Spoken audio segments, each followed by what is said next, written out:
Wala silin niyo po sa lahat ng makapanood sa atin. Ito po ang nakikita ng ating kaibigan. Mayroon po siyang hula ngayon mga idol tungkol po sa mga pagkain natin. Ito po yung nakakilabot mga idol. Napakaswerte po ngayon ang mayroon pong mga palayan o nag-aani na.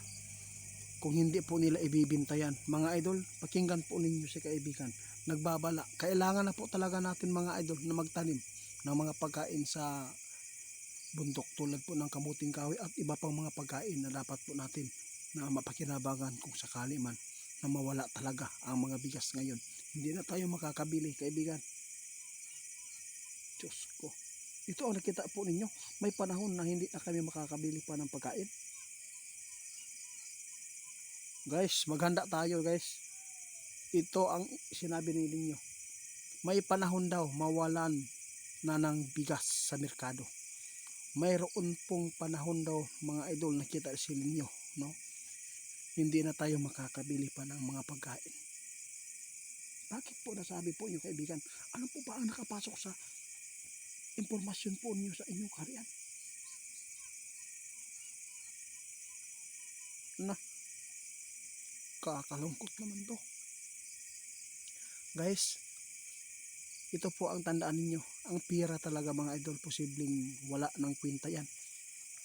Ito po ang tandaan nyo mga idol. Nakita ni Linyo ngayon. Nagbabala po si Linyo. Pakinggan po inyo mabuti. Ito po yung nakakakilabot. Paano tayo mabuhay kung walang pagkain na kanin? Kaibigan, ano po ba itong mangyayari pa sa mundo namin kaibigan? Oo. Guys, ipinapauna po ng ating kaibigan ngayon. Sa ngayon, okay pa. Meron pa tayong nakikita mga bigas sa mga businessman ngayon na nagtitinda ng mga pagkain. Bigas, grocery. No? Pero mga idol, ito, tandaan po ninyo itong hula ng ating kaibigan na mangyari po talaga.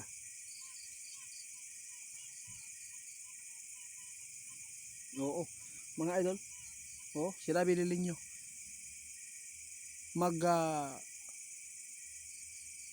sisira talaga mga idol, no, ang mga businessman dito kung sakali man na magkaroon tayo ng mga digmaan. Maraming tao ang mawala ng pagkain.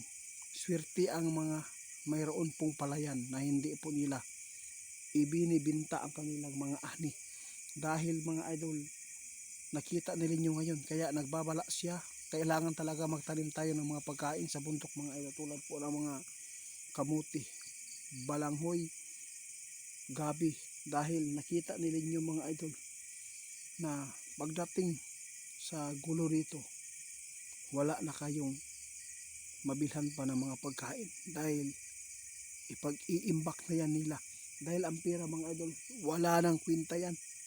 Yun. Oo nga, aarkin mo naman yung pera mo marami.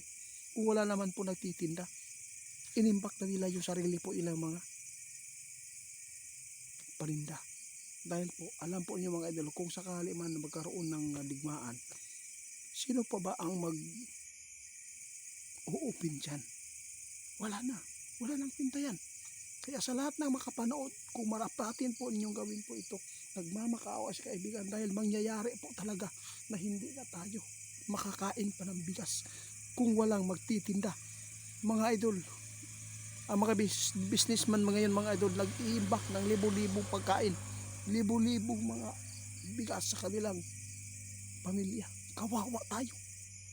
Diyos ko kaibigan, ano naman to ito? Kinakabahan pa ako dito kaibigan. Sabi ng ating kaibigan, ito, huwag kang matakot. Sanay ka naman po sa bundok. Oo nga, sanay po kami kaibigan. Pero hindi naman po kami na sanay ngayon na kumakain po ng kinakain po namin noong bata pa kami. Kasi nasanayan po namin ngayon, hindi na. Paano po mga bata namin hindi po sanay sa mga pagkain sa bundok?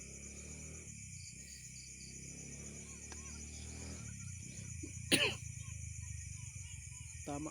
Sabi ni Linyo mga idol, no? Maanad na daw ta. Muna tinuod mga idol. Maanad ra tabi sa lagot mon. Mo nang giingon ni Linyo karon nakita pa nato mga idol, nakita pa natin na marami pa mga bigas ngayon sa mga businessman, pero pagdating ng panahon mga idol, mangyari talaga yan na wala na tayo makain at hindi na tayo makakita pa ng bigas sa merkado, sa lungsod. Yun po ang totoo mga idol. Kaya sa lahat po ng mga makapanood, magtanim tayo ng mais mga idol, kahit wala pong mga pangdurog o galingan, gilingan, mayroon pong mga pamamaraan na pandimano. Alam po ba niyo mga idol, kapag nakalagay kayo ng mga palay po ninyo, nag-iimbak, kahit wala nang gilingan mga idol, kahit hindi lang, bisag dili na ipagaling, basta naamoy losong, dimano, makakaon gid mo mga idol. Mo ni karon ang kulba kayo may tabo. Maiyak po ako kaibigan. Maiyak po ako. Totoo po yan kaibigan. Dahil hindi ko akalain na ito po ang ipinapaabot po ninyo na mawalan po ng pagkain. Sa lahat po ng mayroon pong edad, huwag po ninyong hindi po kayo dapat mawalan ng pag-asa. Kailangan po natin mabuhay. No? Kahit napakinabangan na natin po ang ating ang yung mundo dito na naranasan na po natin ang hirap at sagana. Pero mas mahalaga mga idol, lumaban tayo. No? Hindi tayo pwede na magkampante. Po, sabi ng iba, okay lang ako pag namatay ako, matanda naman ako. Pero hindi pwede yan. No, hindi pwede. Sayang, di ba?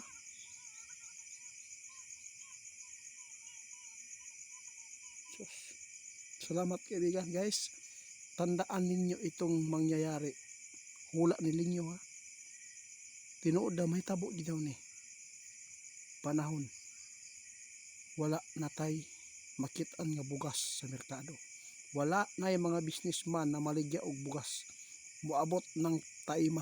Kana ang inyong estimiton mga idol. Ayaw mo kumpiyansa kayo, piminti mo na mananom gani ta sa bukid mo na ang ginaingon sa atong amigo. Guys, paki-report ni Ghost Hunter 88 Pansa at saka doon sa TikTok at doon sa FB niya kasi marami na scam po. Mga idol, salamat po. Sana po matugunan po ninyo ito para hindi tayo kawawa pagdating po ng panahon na ito po ang hula ng ating bibigan na mangyari na.